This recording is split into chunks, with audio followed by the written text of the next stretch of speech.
Chapter 3 कर्मयोग the योग of action. Shri Krishna इस खंड में कर्म योग या गतिविधि के योग को स्पष्ट करते हैं। वे अर्जुन के लिए स्पष्ट करते हैं कि कर्म के बिना कोई भी किसी भी हाल में संक्षेप में नहीं रह सकता। प्रकृति के अपने जन्मजात तरीकों से सीमित सभी प्राणी लगातार किसी न किसी कार्य में भाग लेते हैं। बेजोड़ वे लोग हैं जो कर्म योग का अभ्यास करते हैं और दूर रहकर भी अपने दायित्वों को पूरा करने के लिए लगातार प्रयास करते रहते हैं, लेकिन भीतर से वे उनसे अनासक्त होते हैं। बहरहाल बदमाश बाहर से त्याग का प्रदर्शन करते हैं, लेकिन अंदर ही अंदर अपनी विद्याओं की वस्तुओं पर टिके रहते हैं। श्री कृष्ण कहते हैं कि सभी जीवित प्राणी भगवान की रचना का एक महत्वपूर्ण हिस्सा है और संतुष्ट करने के लिए भागों और दायित्वों को निभाते हैं। वे दिव्य प्राणियों को संतुष्ट करने के लिए यज्ञ करने की सलाह देते हैं, जो फलस्वरूप भौतिक परिवर्धन प्रस्तुत करते हैं। ये यज्ञ मूसलाधार बारिश करते हैं, जो ग्रह पर जीवन के भोजन के लिए खाद्यान्न पहुंचाने में मदद करती है।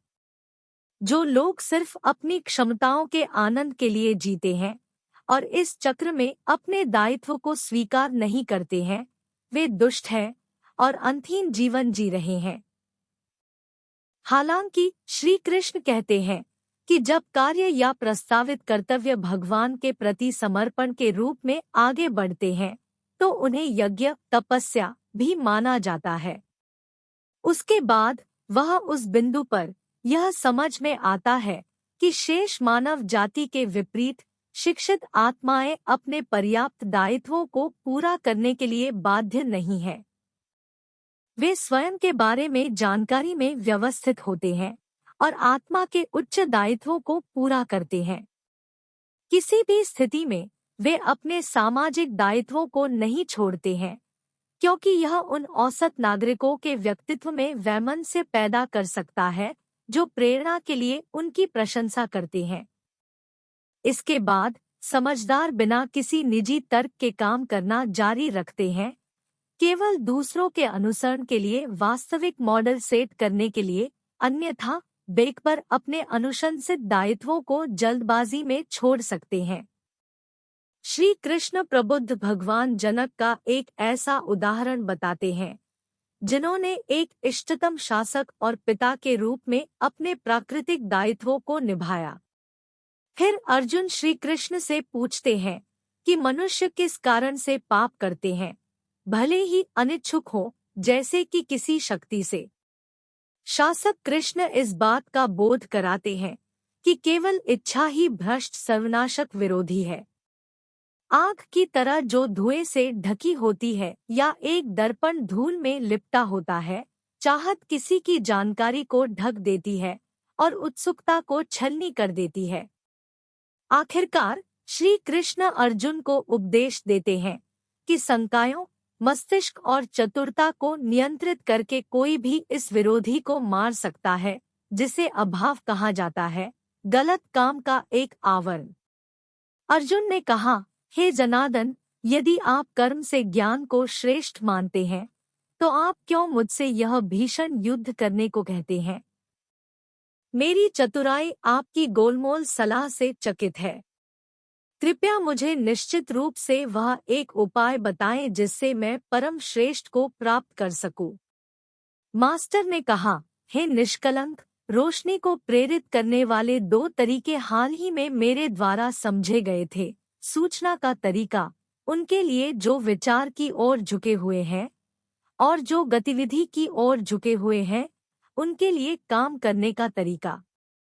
केवल कार्य को टालकर कर्मफलों से मुक्ति प्राप्त नहीं की जा सकती है, न ही साधारण वास्तविक त्याग द्वारा सूचना की त्रुटिहीनता को प्राप्त किया जा सकता है। कोई भी किसी भी घटना में संक्षेप में बिना गतिविधि के नहीं रह सकता है। निश्चित रूप से सभी जीव भौतिक प्रकृति, तीन गुणों की दुनिया में लाए गए अपनी विशेषता से कार्य करने के लिए विवश है। जो लोग कर्म के बाहरी अंगों को सीमित करते हैं, वे अंतःकरण में इंद्रिय विषयों की वीणा बजाते हुए निश्चित रूप से अपने आप को धोखा देते हैं और उन्हें नकली कहा जाता है। फिर भी हे अर्जुन, जो कर्मयोगी अपनी अंतर्दृष्टि को अंतःकरण से नियंत्रित करते हैं और बिना संबंध के कार्य करने की क्षमता में आकर्षित होते हैं, वे निर्विवाद रूप से प्रचलित हैं। आपको इस तरह से अपने अनुशंसित वैदिक कर्तव्यों को निभाना चाहिए, क्योंकि गतिविधि निष्क्रियता से बेहतर है। कार्रवाई रोकने से आपके पर्याप्त रखरखाव की कल्पना भी नहीं की जा सकेगी। कार्य को प्रमुख गुरु के यज्ञ के रूप में समाप्त किया जाना चाहिए। वैसे भी काम इस भौतिक दुनिया में अधीनता का कारण बनता है। इसलिए हे कुंती की संतान, ईश्वर की पूर्ति के लिए परिणामों से जुड़े बिना अपने स्वीकृत दायित्वों को निभाएं।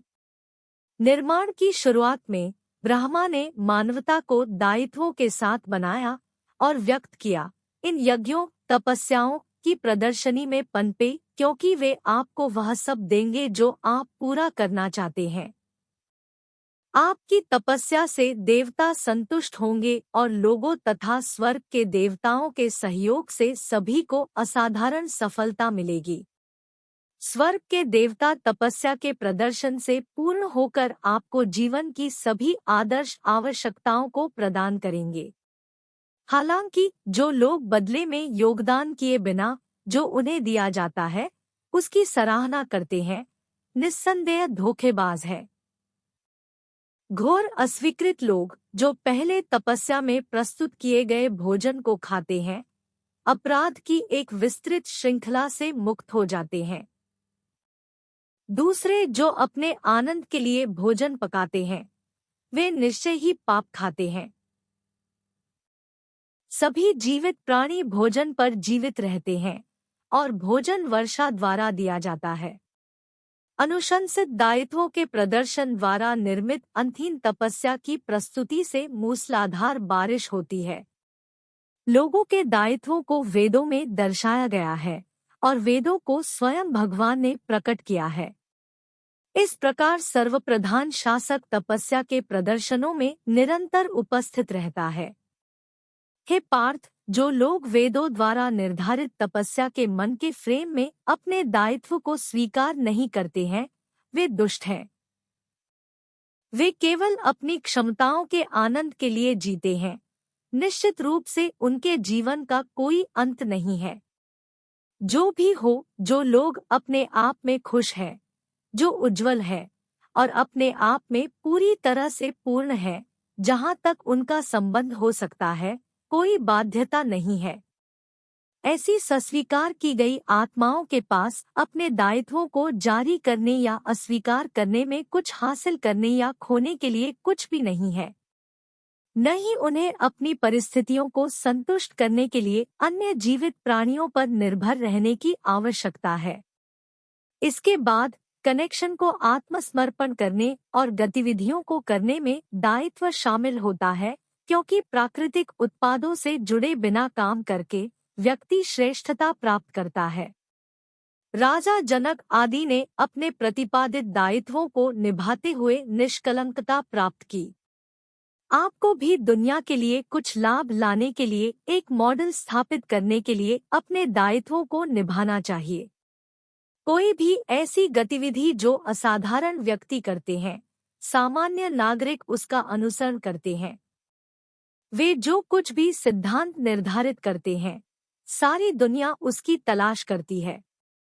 3 ब्रह्मांडों में से प्रत्येक में मेरे लिए कोई दायित्व नहीं है। हे पार्थ, न ही मेरे पास कुछ हासिल करने या हासिल करने के लिए है। हालांकि मैं समर्थित दायित्वों में भाग लेता हूँ। हे पार्थ, यदि मैं सावधानी से स्वीकृत दायित्वों का पालन नहीं करता, तो सभी लोग हर तरह से मेरे मार्ग का अनुसरण करते। यह मानते हुए कि मैं अनुशंसित गतिविधियों को करने में विफल रहा, ब्रह्मांडों की यह भीड़ मर जाएगी। मैं उस अराजकता के लिए उत्तरदायी होऊंगा जो जीतेगी और बाद में मानव जाति की शांति को नष्ट कर देगी। हे भारत के वंशज, जिस प्रकार अज्ञानी व्यक्ति परिणामों के संबंध में अपने दायित्वों का निर्वाह करते हैं, उसी प्रकार ज्ञानी लोगों को भी व्यक्तियों को सही ढंग से चलाने के लिए बिना किसी संबंध के कार्य करना चाहिए। चतुर को उन अज्ञानी व्यक्तियों की मनस्थिति में वैमनस्य पैदा नहीं करना चाहिए जो सकाम कर्मों में लगे हुए हैं, उन्हें काम बंद करने के लिए प्रेरित करके, बल्कि उन्हें अपने दायित्वों को संपादित तरीके से निभाते हुए उन्हें जगाना चाहिए। अपने अनुशंसित जिम्मेदारियों को पूरा करने के लिए अतिरिक्त रूप से बेखबर भौतिक प्रकृति की 3 विधियों द्वारा हर प्रकार की गतियों को पूरा किया जाता है। किसी भी मामले में बेहोशी में आत्मा शरीर के साथ आईडी को भ्रमित करके खुद को अभ्यासी मानती है।